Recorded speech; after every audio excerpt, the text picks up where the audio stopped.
Namun, Ye Chen sangat tenang. Jika tidak ada peluang, ia tidak akan mengambil risiko. Di kota dewa, bahkan jika ia memiliki perahu di seberang, sulit baginya untuk melarikan diri. Kekuatan klan ungu dari Hunyuan dan Luo Jinxian tidak akan kalah, dan ada cara yang sangat mengerikan. Setelah melihat detail klan binatang di benua tulang hewan, Ye Chen memahami sebuah kebenaran. Setiap klan pertama sangat kuat, dan kekuatan lainnya tidak dapat dibandingkan sama sekali. Setelah orang-orang dari klan ungu mengejutkan para jenius yang datang dari Jalan Senyu, para jenius itu jujur untuk sementara waktu. Namun, jumlah orang yang datang dari Jalan Senyu semakin banyak, dan kota dewa sudah penuh dengan keluhan. Apa maksud klan ungu? Apa yang ingin mereka lakukan? Artinya, apa tujuan mereka menjauhkan kita dari Jalan Senyu? Aku harus mengadu kepada mereka. Ketika aku meninggalkan tempat hantu ini, aku akan melapor ke Istana Surga Kuno. Banyak jenius dari klan pertama berteriak dan sangat tidak puas. Dengan semakin banyaknya orang yang datang dari Jalan Senyu, tekanan terhadap keluarga ungu juga meningkat. Jika ini terus berlanjut, akan sangat sulit untuk mengakhirinya. Anak itu benar-benar tenang, mustahil untuk terus seperti ini. Pria tua berpakaian putih itu tampak muram. Jika tidak bisa, carilah kota terlebih dahulu, lalu biarkan beberapa orang kuat pergi. Hanya untuk sementara waktu, pria tua berpakaian putih itu mengangguk. Selanjutnya, para protos melancarkan operasi pencarian di dalam kota, membuat seluruh kota bergejolak. Banyak orang yang sangat bingung. Apa yang akan dilakukan para protos? Ye Chen melihat para protos mulai mencari di kota, tetapi juga menjadi sangat berhati-hati. Dia dengan hati-hati memeriksa pakaiannya sendiri, dan itu benar-benar tidak seperti dirinya. Pakaian itu juga menyembunyikan napas dan menyembunyikannya dengan rasa yang istimewa. Sejumlah besar protos menggeledah setiap restoran, penginapan, dan bangunan lain di kota. Tidak ada bangunan yang dibiarkan lolos. Selain itu, setelah menggeledah setiap tempat, segelnya tidak langsung dibuka. Sebaliknya, orang-orang dikumpulkan dan diperiksa berulang kali. Apa-apaan ini? Apa protos sudah gila? Satu persatu, satu persatu. Aku sudah muak. Setelah aku pergi dari sini, aku akan membunuh salah satu protos. Awalnya, aku tidak punya kesan buruk tentang protos. Sekarang aku memutuskan untuk tidak pernah terlihat tua ketika melihat protos. Banyak orang berbakat dari Jalan Senyu sangat marah. Mereka semua diberkati oleh surga. Mereka telah banyak menderita di sini. Di sebuah penginapan, Ye Chen mengubah penampilannya dan berbaur dengan kerumunan. Lebih dari selusin protos merawat mereka dan mulai menyelidikinya satu persatu. Jika seseorang tidak bekerja sama, segera tarik pasukan untuk melakukan pencarian paksa, atau bunuh di tempat. Saat giliran Ye Chen tiba, Ye Chen tampak tenang dan menatap protos dengan jijik. Di mata protos, tatapan seperti itu wajar, karena seluruh kota, non-protos, sangat membenci protos. Siapa namamu? Tanya protos. Ye Chen. Ye Chen membaca namanya terbalik. Dari benua mana? Benua Nebula. Bagaimana cara membuktikannya? Kekuatan Ye Chen melonjak, di seluruh tubuh bintang-bintang, memancarkan cahaya terang. Apakah itu cukup? Ye Chen bergumam. Ketika protos melihat kekuatan bintang-bintang, ia tidak perlu mengatakan apa-apa lagi. Jika bukan orang-orang dari benua Nebula, maka tidak ada kekuatan bintang. Ye Chen melewatinya dengan cara ini. Setelah penyelidikan berulang kali, protos masih tidak menemukan apapun. Pada saat ini, lelaki tua berpakaian putih dan lelaki tua protos semuanya bingung. Bagaimana mungkin mereka tidak tahu sama sekali? Di mana anak itu bersembunyi? Apa kau masih bisa tidak terlihat? Tanya lelaki tua berbaju putih. Anak itu pasti menggunakan cara khusus, kalau tidak, kita tidak akan bisa mengetahuinya sama sekali, kata protos tua itu. Lelaki tua berbaju putih berkata, bagaimanapun, kali ini kita harus melepaskan sekelompok orang, atau situasinya akan memburuk, kita tidak mudah dijelaskan. Atur saja kontesnya, pemenangnya boleh pergi, kata protos dengan santai. Mereka juga harus memberikan pernyataan, hanya untuk meredam alasan, membiarkan orang-orang dari Jalan Senyu ini berkompetisi, terlepas dari hidup atau mati, pemenangnya boleh pergi. Setelah berita itu menyebar, para jenius bersemangat dan akhirnya memiliki kesempatan untuk pergi. Ye Chen lebih berhati-hati ketika mendengar berita itu. Bagaimana jika itu adalah konspirasi protos lainnya? Karena itu, Ye Chen mengamati. 3 hari kemudian, kontes dimulai. Aturannya sangat sederhana. Pemenangnya boleh pergi, yang kalah atau mati, dan tetap tinggal di kota hidup-hidup dan menunggu kesempatan berikutnya. Banyak orang berbakat telah bergabung dalam kontes. Selama kontes, ada banyak protos yang mengawasi orang-orang ini. Begitu mereka menunjukkan sesuatu, mereka tidak boleh pergi. Setelah seharian bertarung, sejumlah besar orang berhasil pergi. Beberapa lainnya terbunuh, beberapa kalah dan tidak bisa pergi. Masih ada sejumlah kecil yang tidak hadir. Pada akhirnya, tidak ada kecelakaan, dan protos sedikit tertekan. Keesokan harinya, sejumlah kecil orang yang tersisa mulai berkompetisi. Ye Chen ikut serta dalam kontes tersebut, dan dia bermaksud untuk tidak menggunakan cara lain, yaitu, untuk menggunakan tinju ajaib banteng yang kuat. Saat giliran Ye Chen beraksi, Ye Chen memancarkan kekuatan bintang, lalu menggunakan tinju iblis bantengnya yang kuat untuk bertarung sengit dengan lawannya. Lawannya juga merupakan sosok yang kuat, Dala Jinxian, yang jelas merupakan yang terkuat di antara 7 lapisan. Ye Chen memiliki keterbatasan dan tidak dapat menggunakan cara lain, sehingga ia tidak dapat mengerahkan seluruh kemampuannya dalam konfrontasi tersebut. Untungnya, kekuatan bintang dan kekuatan tinju iblis banteng cukup dahsyat. Setelah konfrontasi yang sengit, Ye Chen mengambil inisiatif. Selanjutnya, Ye Chen terus-menerus menggunakan tinju iblis sapi yang kuat, mengalahkan lawannya. Dalam prosesnya, Ye Chen tidak mengerahkan aura dan kekuatan lainnya. Baik lelaki tua berpakaian putih maupun lelaki tua dari Protoss memperhatikan arena. Setelah mengamati cukup lama, mereka tidak menemukan petunjuk apapun. Saya hanya bertanya-tanya mengapa pria ini memiliki kekuatan bintang, tetapi ia menggunakan keterampilan unik dari klan iblis sapi di benua tulang hewan, dan hanya menggunakan metode ini dalam keseluruhan prosesnya. Apakah ini penghinaan? Setelah Ye Chen kalah, ia bergegas menuju Jalan Senyu. Ia belum sepenuhnya tenang, dan belum memasuki Jalan Senyu. Kecelakaan apapun bisa saja terjadi. Tidak, anak ini punya masalah. Pada saat ini, lelaki tua Protoss menyipitkan mata dan menatap Ye Chen. Ada masalah apa? Tanya lelaki tua berbaju putih penasaran. Lelaki tua Protoss berkata, entahlah, tapi dia sengaja menyembunyikan kekuatannya. Kita tangkap dia dulu, lebih baik salah bunuh daripada melepaskan. Ucap lelaki tua Protoss itu sambil mengulurkan tangan besarnya dan meraih Ye Chen. Ye Chen telah berjaga-jaga. Kini ia merasakan kekuatan dahsyat datang, dan ia segera mengorbankan perahu di seberang. Lelaki tua itu mempercepat lajunya dan menuju pintu masuk Jalan Senyu, dan tangan besarnya sudah menepuk perahu di seberang. Perahu di seberang bergoyang beberapa kali, atau terlempar seperti anak panah dari busurnya. Ada masalah, anak itu, kita harus menjaganya. Mata para tetua Protoss berbinar. Ia mengenali kapal itu, dan langsung bersemangat. Ketika lelaki tua berpakaian putih mendengar ucapan itu, ia tak berkata apa-apa lagi, langsung pergi.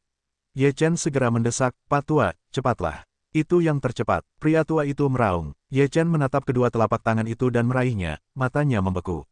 Ia masih agak jauh dari pintu masuk Jalan Senyu, secepat apapun, butuh 2 waktu istirahat. 2 waktu istirahat untuk yang kuat, yang bisa melakukan banyak hal. Jika kau tidak bisa, gunakan cara khusus. Ye Chen menyipitkan matanya, penting untuk melindungi hidupnya terlebih dahulu. Kedua tangan besar itu menangkap mereka dan menepuk mereka di sisi lain perahu lagi, mencoba menangkap sisi lain perahu. Orang tua itu bergumam, bisakah kau mengendalikan benda-benda di negeri dongeng? Kata orang tua itu, perahu di seberang cahaya agung, lalu 2 kekuatan menyerbu keluar, menuju 2 tangan besar untuk membunuh di masa lalu. Kedua kekuatan itu bertabrakan dengan 2 tangan besar, dan langit bergemuruh sesaat, dan sebuah kekuatan menyapu dan mendorong perahu ke depan. Jalan Senyu sudah dekat. Pada saat ini, ada 3 tangan besar yang mencuat dan menuju perahu di seberang, yang akan menghalangi jalan perahu di seberang. Setelah melihat pemandangan ini, wajah Ye Chen tenggelam dan mempersembahkan kurban kepada 3 bagian daftar dewa tanpa ragu-ragu.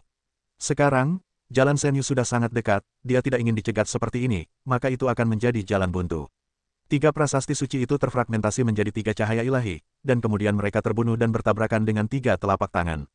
Puff, pecahan daftar dewa angin begitu dingin sehingga tidak bisa membunuh, akankah telapak tangan itu menusuk? Seseorang berteriak. 3 tangan mundur, yang lain sisi kapal telah memasuki setengah Jalan Senyu.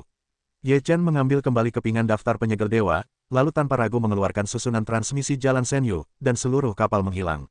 Seluruh proses berada di antara cahaya listrik dan batu api. Mereka yang ingin berkompetisi dalam seni bela diri itu bodoh. Apa yang terjadi? Pria tua berbaju putih dan pria tua Protoss itu sangat jelek. Pada saat ini, mereka bahkan gagal. Lihat kepingan daftar dewa. Meskipun pria tua Protoss itu tidak menangkap Ye Chen, dia tetap bersemangat melihat kepingan daftar Feng Shen. Ya, meskipun aku hanya bisa melihat cahaya ilahi, sungguh mengerikan bisa menembus telapak tangan Hunyuan Daluo Jinxian. Pria tua berbaju putih itu juga sedikit bersemangat. Nak, kau sudah melarikan diri sekarang, tapi aku yakin aku akan menemukanmu. Pria tua Protoss itu berkata pada dirinya sendiri dengan wajah muram dan cahaya dingin di matanya.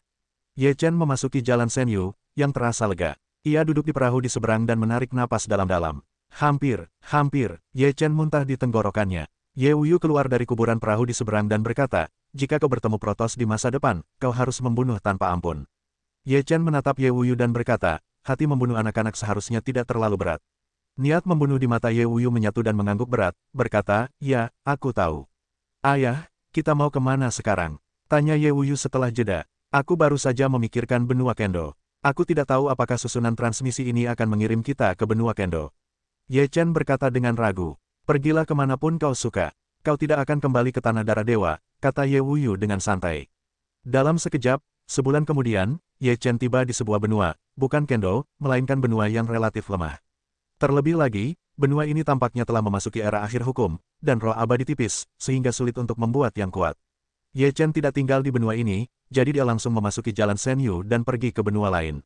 Dalam 3 tahun berikutnya, Ye Chen dan Ye Wuyu pergi ke 7 atau 8 benua, yang kuat atau lemah.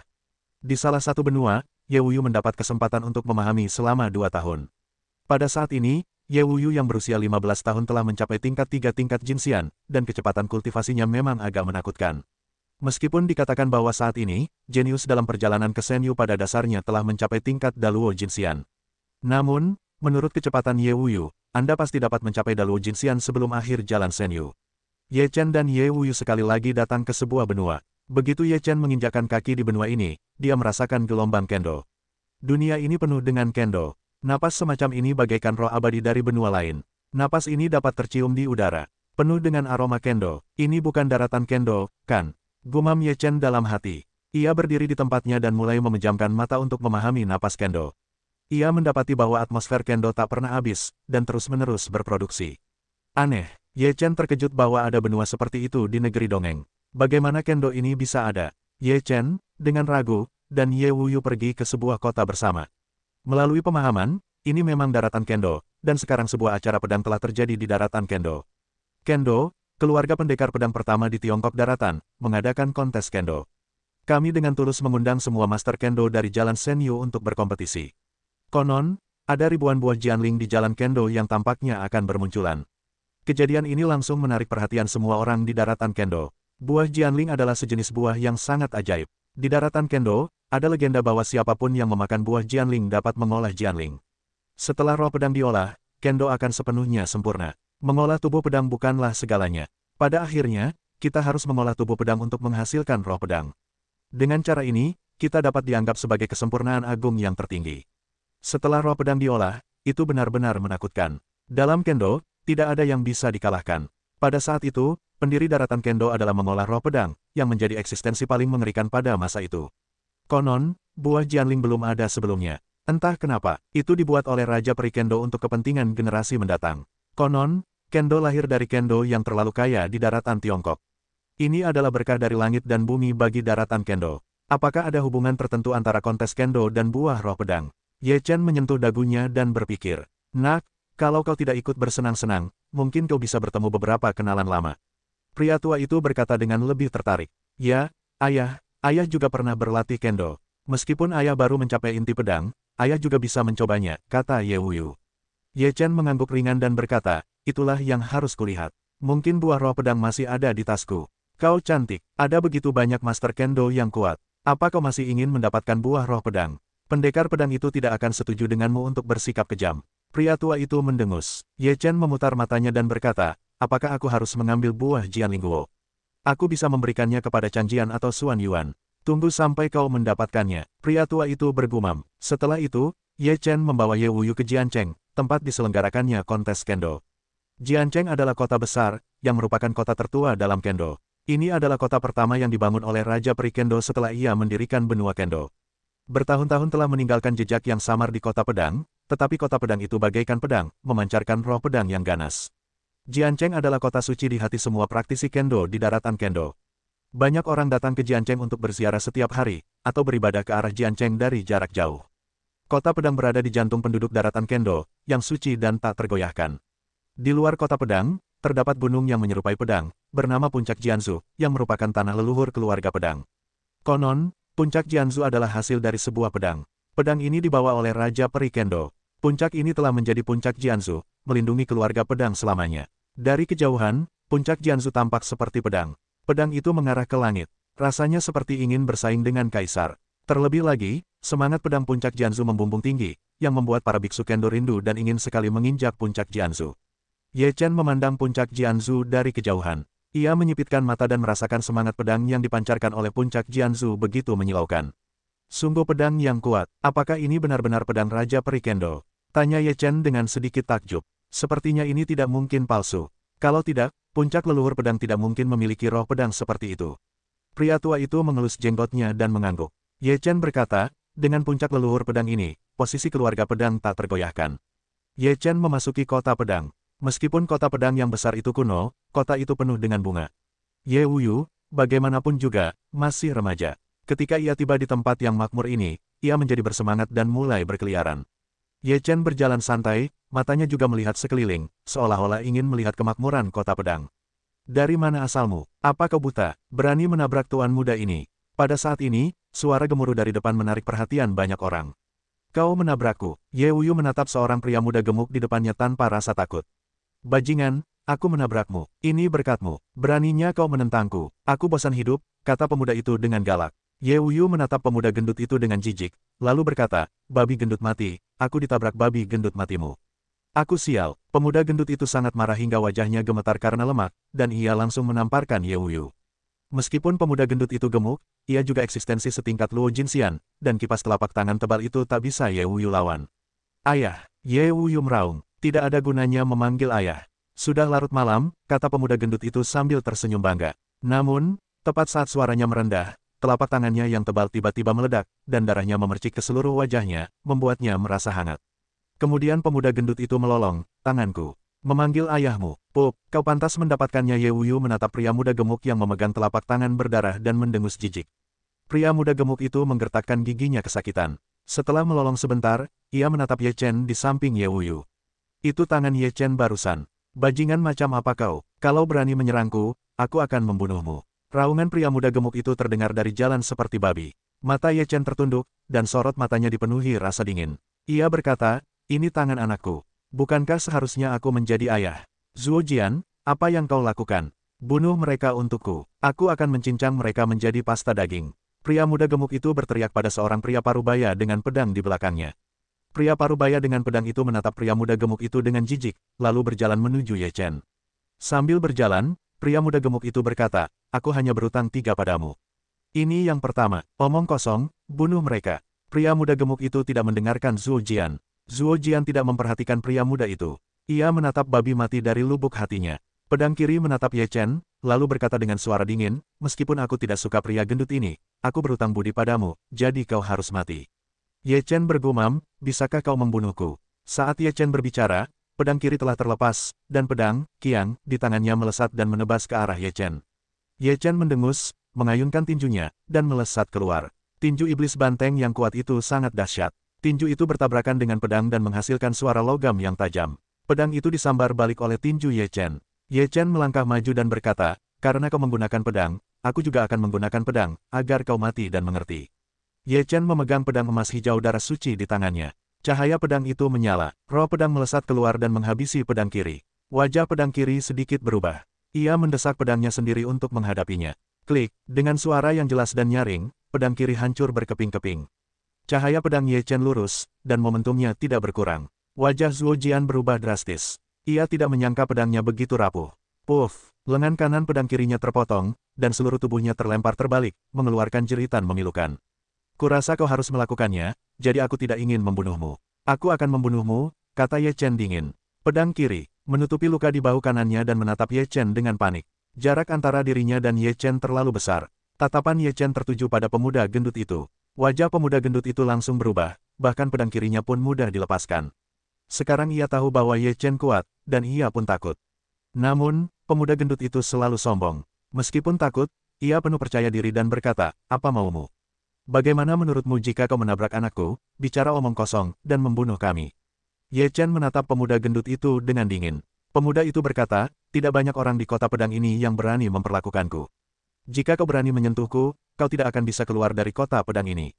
Ye Chen sedikit mengangkat sudut mulutnya dan sama sekali tidak merasa terancam.